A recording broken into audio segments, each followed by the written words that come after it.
ल साथीहरू हामी चाहिँ फाइनल्ली सुन्दरी जलको मेन ठाउँ अर्थात् यो चाहिँ सुन्दरी जल ड्याम हो यो चाहिँ होइन। यहाँबाट चाहिँ जलविद्युत निकालिएको छ र सँगसँगै हाम्रो चाहिँ काठमाडौँमा हुने खानेपानी वितरण चाहिँ यहीँबाट हुन्छ है।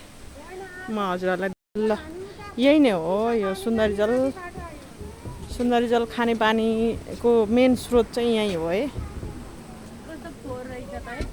अनि यो त अब यहाँ त यस्तो त नि रुखहरू छन् सबै अनि यहाँबाट चाहिँ फिल्टर भएर जाने त हो नि।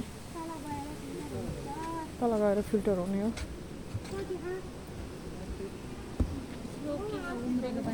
यहाँ 8 फिट हो गहिरो। ओहो 8 फिट मात्रै हो र। ए यो चाहिँ पानीको मापन गरिएको छ पानीको तह।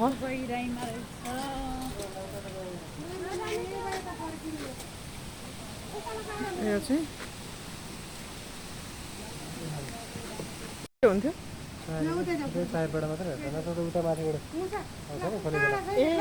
यो पानी यो पाइपबाट आएको पानी चाहिँ कहाँबाट आएको हो त? यही खोलाकै हो उता मास्तिर कताबाट ट्याप गरेर ल्याएको।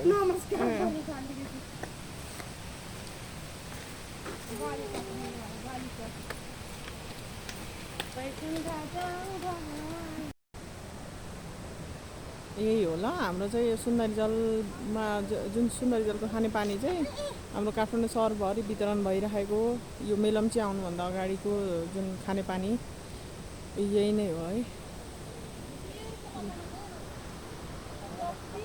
र नेपालको दोस्रो पुरानो जलविद्युत आयोजना यो सुन्दरी जलविद्युत आयोजना पनि यहीँबाट उत्पादन भएको हो। यहाँबाट बिजुली उत्पादन गरिन्छ।